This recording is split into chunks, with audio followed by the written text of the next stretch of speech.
저는 오늘 세계인권 선언을 통한 인권의 기본적 개념에 대해서 말씀드리려고 합니다.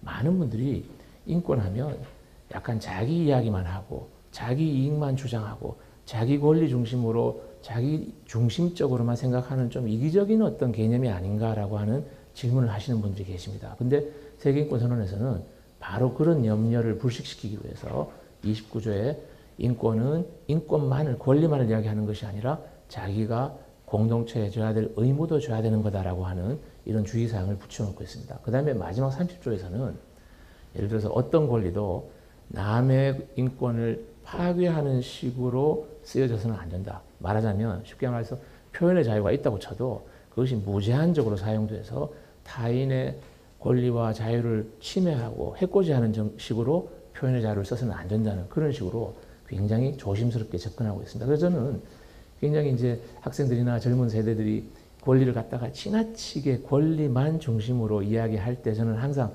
마지막 3개 조항을 이야기해 주면서 인권은 민주적인 거기 때문에 무조건 권리만 주장하는 것이 아니라 의무와 또 책임 정신 같은 것도 중요하다. 이런 점을 갖다가 제가 상당히 그 균형을 맞추기 위해서 강조를 하는 편입니다.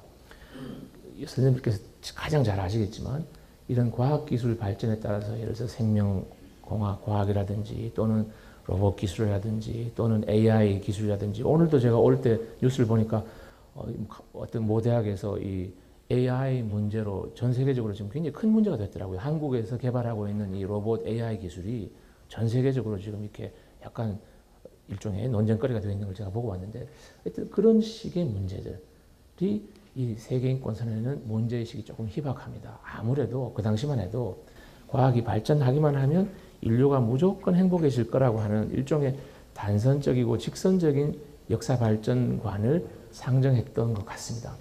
그 다음에 4번째로는 이른바 정상성이라고 하는 걸 갖다가 이제 당연시했습니다. 예를 들어서 선생님들께서 어떻게 생각할지 모르겠는데 요즘은 이제 아시겠지만 섹슈얼리티라든지 젠더라든지 각종 성소수자의 문제라든지 이런 문제들이 굉장히 과거의 세계인권선언에서 이야기하던 것과는 다른 형식의 정상성을 갖다가 규정하려고 하는 노력들이 많아졌는데 세계인권선언에서는 그런 관점에서 보면 상당히 올드 스타일의 그런 인권을 갖다가 정상적인 인권으로 규정하고 있는 그런 어떤 협소한 한계가 있습니다. 그 다음에 이제 세계인권선언을 어떻게 사용할 것인가 제가 방법을 제 나름대로 말씀을 올리면 일단은 인권을 보편적 성격으로 이해하시는 것이 중요하다. 이번에 선생님들 잘 아시겠지만 6월 달에 개헌을 한 해 만에 이렇게 개헌에 대한 이야기가 많습니다. 근데 이번 개헌에 나와 있는 각종 기본권에 대한 그 제안들 중에 현재 우리나라 헌법에는 10조부터 31조까지 그 국민의 권리, 국민의 기본권이라고 워딩이 되어 있습니다.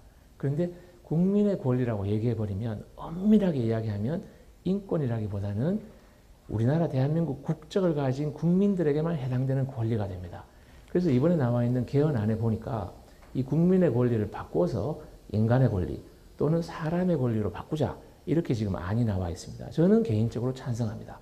근데 이것만 하나만 보시더라도 우리가 흔히 당연시하는 국민의 기본권과 보편적 인권의 관계가 사실은 그렇게 쉬운 관계가 아니다. 이런 아마 생각을 하실 수 있을 것 같습니다. 그 다음에 나머지들 제가 이렇게 넘어가고 전체 인권이라고 하는 것이 자유와 또 먹고 사는 생계권이라든지 이런 것들 그 다음에 또 요즘 많이 이야기하는 환경, 생태, 발전에 대한 권리 이런 식의 3가지 인권이 물론 마지막 연대권은 세계인권선언에 정확하게 규명되어 있지는 않습니다. 하지만 거기에서 우리가 유추해 볼 수는 있습니다. 그래서 저는 항상 세계인권선언을 제대로 사용하는 방법은 자기가 좋아하는 일부 권리만 떼내서 강조할 게 아니라 자유권과 사회권과 연대권을 다 함께 종합적으로 이해하고 전부 다를 한꺼번에 받아들이는 이런 통합적인 자세가 중요하다는 말씀을 드리고 싶습니다.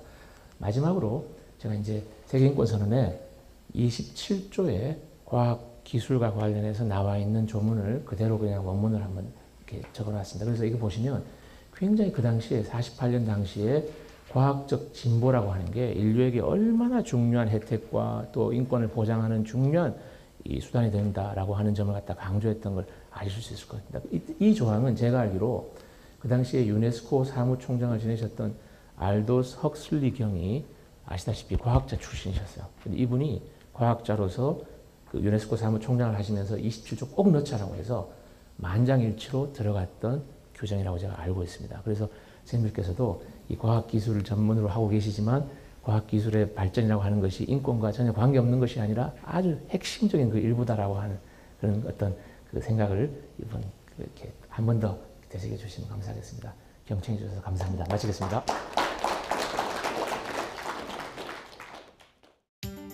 오늘 세계적으로 저명한 과학자들이 어떻게 인권 문제에 대해서 관심을 가지고 또 그 인권 문제에 접촉되어 있는 많은 피해자들을 어떻게 구출해내려고 노력하고 있는지 이제까지의 모든 활동에 대한 보고를 우리 사회에 알리기 위해서 발표하는 자리입니다.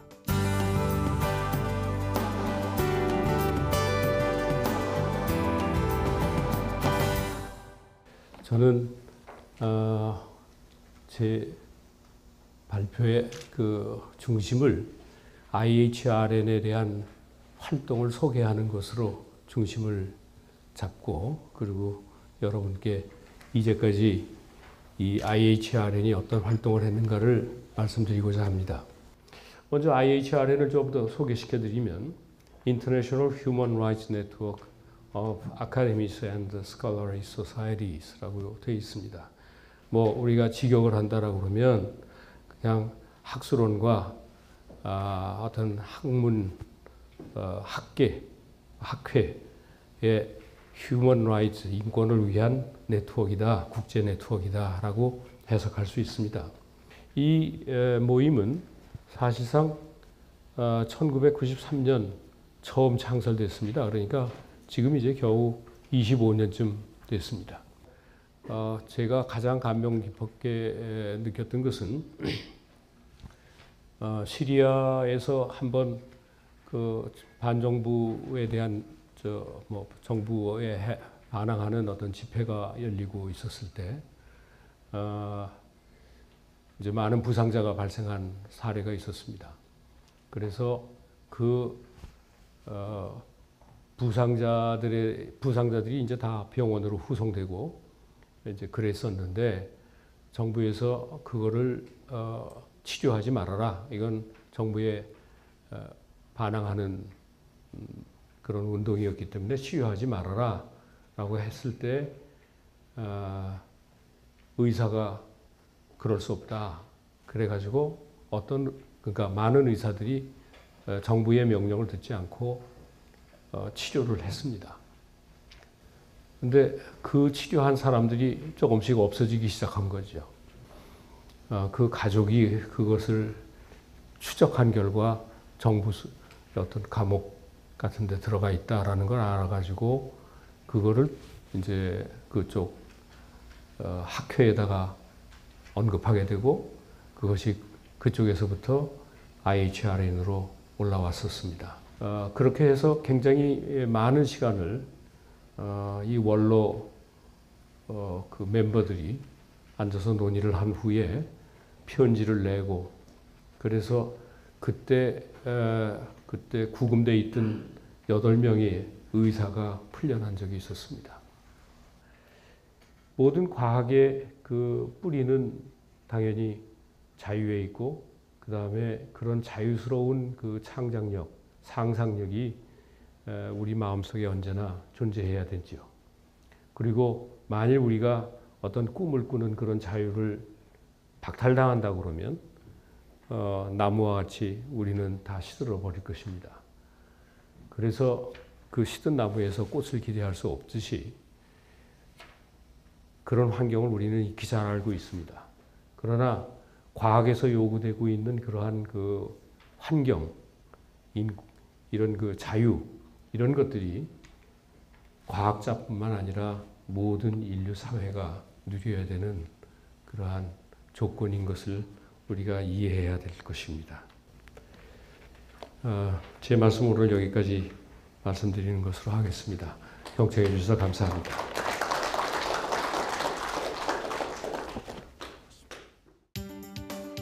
네, 오늘은 그 과학기술의 연구개발이나 활용 과정에서 그리고 또 과학기술에 따른 사회 발전 과정에서 인간의 권리인 인권이 어떻게 신장되고 보호받아야 할지 과학 인권에 관한 이야기를 하려고 합니다.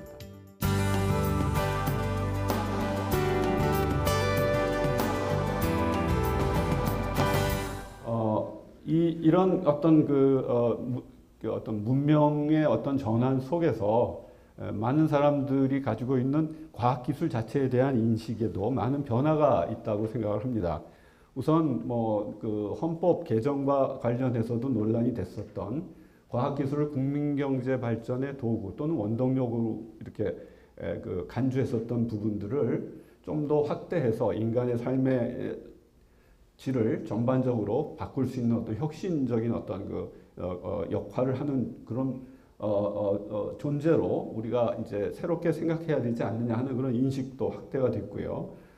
앞서 빅데이터, AI 등등 첨단 과학기술에서 보여준 바대로 그 과학기술 발전의 성과들이 최근에는 이제 공정하게 사회적으로 잘 분배가 되지 못하거나 또는 선진국과 후진국 간의 비대칭적 발전의 형태가 나타나고 있습니다. 그래서 사실 과학기술의 발전 성과는 앞서 세계인권선언에서도 나왔듯이 모든 인류가 공유해야 될 공유 자산이죠. 그렇다면 이 과학기술의 발전 성과에 관한 어떤 그 공정한 분배와 공유라는 문제도 필요하고 이것을 바탕으로 이제 과학기술을 공공자산으로까지 우리가 인지할 필요가 있지 않겠는가 이런 인식들이 조금씩 나타나고 있다고 봅니다.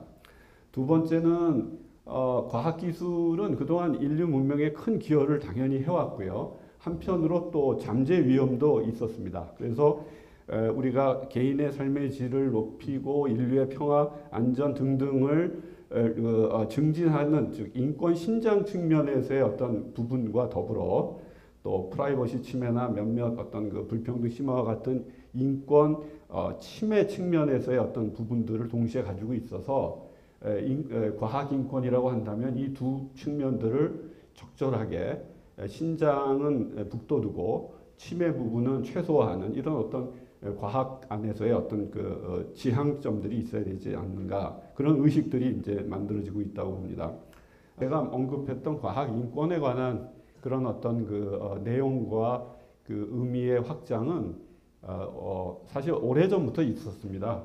제가 몇 가지 기존의 국제 규약 또는 조약을 중심으로 한번 소개를 드려볼까 합니다. 앞서 발표에서도 나왔습니다만 세계인권선언의 과학기술에 대한 명시적 조항 말고도요. 3조를 보시면 모든 사람의 생명권과 안전에 관한 권리가 있습니다. 사실 이 부분은 과학기술과 또 뗄래야 뗄 수가 없는 중요한 권리죠. 그 다음에 12조에 보시면 사생활에 관한 간섭을 받지 않을 권리, 프라이버시입니다. 이거는 ICT 기술이 발전하면서 언제나 따라다니는 문제가 되고 있고요. 25조를 보시면 과학기술과 연관이 되어 있는 또 다른 중요한 부분이 인간이 사회복지, 그 다음에 사회보장을 받을 권리를 강조하고 있습니다. 사실은 과학기술의 궁극적인 발전은 모든 인간의 행복이겠죠. 그렇다면 사회복지와 사회보장에서 배제되는 사람이 없도록 과학기술의 발전이 이끌어가야 할 거라고 생각을 합니다. 사실 중요한 건 그럼 그것이 포함하는 범위겠죠. 그래서 그걸 보통 외연이라고 말씀드리는데 세 가지 측면을 좀 강조드리고 싶습니다. 하나는 과학기술 자체를 이제는 인간의 기본권으로 보자는 거죠. 지금까지는 사실 과학기술은 인간의 비판적이고 합리적인 어떤 사고방식과 생활문화의 중요한 기반이 되고 있습니다. 또 그 과학기술은 실제 인류의 삶의 질을 향상시킬 뿐만 아니라 인간이 가지고 있는 다양한 보편적 가치들을 계속 증대시켜 왔습니다. 또 과학기술에 대한 성과에 대한 공유도 지금 많이 논의가 되고 강조되고 있고 그러다 보면 이제 과학기술을 몇몇 어떤 특정한 어떤 부류, 기업이 됐든 어떤 계층이 됐든 그 부류가 소유해서 그들만의 이익을 위한 어떤 도구로서가 아니라 어떤 공공자산으로서 인류의 어떤 삶의 질을 개선하는데 충분히 쓰일 수 있지 않을까. 그런 사람들의 어떤 생각도 이제 많이 강조되고 있는데 특히 AI나 빅데이터 같은 경우에 그런 논의들이 좀 많이 진행이 되고 있습니다. 이제 과학인권선언은 좀 더 과학기술 문명 사회에 좀 초점을 맞추고 이것은 이미 이제 21세기의 인간의 삶의 기본 베이스로 깔려 있는 만큼 그 문명 사회의 기조 위에서 어떤 인권과 과학기술의 발전 간의 상관관계를 좀 더 면밀히 검토하면서 그런 부분에 대한 과학기술자들의 어떤 그 생각과 행위, 행동 등을 좀 내용에 담는 그런 어떤 선언이 필요하지 않을까 생각을 합니다. 지금까지 과학인권이라는 좀 낯설은 과학과 인권의 관계를 좀 한 단계 승화시켜 보고자 이렇게 만든 개념입니다만 이 과학인권 개념에 대해 어떤 저의 그 발표를 끝까지 경청해 주셔서 너무 감사합니다.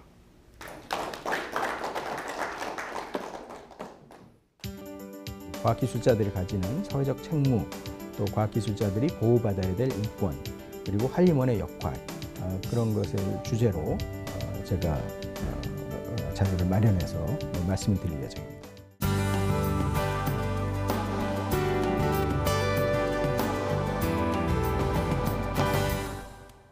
그래서 사회적 책임, 그 보편적인 상황에서 제가 하나 강조를 하고 싶은 거는 이 비슷한 사례, 그러니까 이제 우리 과학계뿐만 아니라 그 기업 쪽에도 이런 사회적 책임과 인권 문제가 대두가 되는데 거기서 하나의 방법론으로 지금 대두된 것이 기업의 인권 영향 평가입니다. 그런데 이 인권 영향 평가는 꼭 기업만이 하는 것이 아니라 그 한국에서도 지금 공기업에서도 인권 영향 평가를 많이 하고 있고 많은 단체별로 다양한 형태의 인권 영향 평가를 하고 있습니다. 그거의 주안점은 우리가 하는 행동, 뭐 과학을 한다면 우리가 나온 연구 결과물의 과정과 그 결과가 이것이 과연 인권에 어떤 영향을 끼치는가를 한 번은 생각해보고 그것에 영향을 미치는 이해관계자들이 있다고 한다면 그 사람들의 의견을 들어봐야 한다는 겁니다.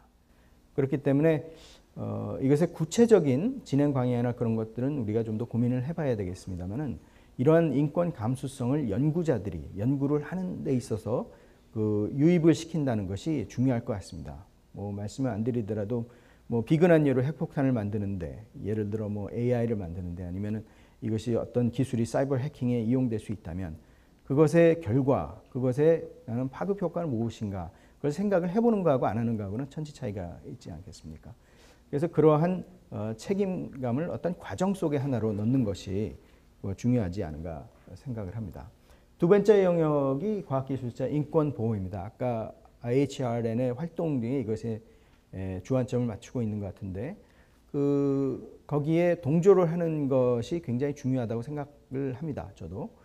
그리고 또 하나는 우리 국내 환경에 있어서 우리 과학자 사회에서 특히 이제 과학자들이 대부분 대학의 학술기관에 포함되어 있고 그것이 교육 과정과 또 이런 연구를 진행하는 데 있어서 연구자, 보조 연구자, 뭐 조교들 이렇게 많이 관여가 되어 있습니다만은 과연 우리 내부에서의 인권은 어떻게 지켜지고 있고 또 우리 표현의 자유라든가 연구 결과에 대한 라이트는 어떻게 확립이 되어 있는가? 이것에 대해서는 우리가 사회적 책임과 또 같이 우리가 선언문에 포함을 함으로써 우리가 지켜나가야 될 덕목이 아닌가 생각이 됩니다. 그래서 결론적으로 저희 인권위원회, 산하인권위원회에서의 하나의 보고에 가름하는 것이 되겠습니다만은 저희가 논의를 하면서 중요하다고 생각했던 것들은 이러한 원탁 토론회도 있습니다만은 우리 과학 기술자 사이에서 인권 전반에 일어나는 이런 진행 상황에 대해서 좀 더 어웨어니스가 있고 좀 더 좀 알아야 되지 않겠는가, 좀 더 심도가 깊어져야 되지 않겠는가 하는 생각이 들고 그것은 이제 교육을 통해서건 아니면 어떤 출판물을 통해서건 아니면 교육 과정에 포함을 하는 학교 교육 과정에 포함을 하는 여러 가지 방법을 망라를 해서 어떤 진보적인 그런 안이 나와야 될 것 같습니다. 한국의 과학과 인권이 어느 정도까지는 그 인권에 관한은 좀 뭔가 원년의 역할을 할 수 있는 그런 해가 됐으면 참 좋겠다 하는 생각을 합니다. 감사합니다.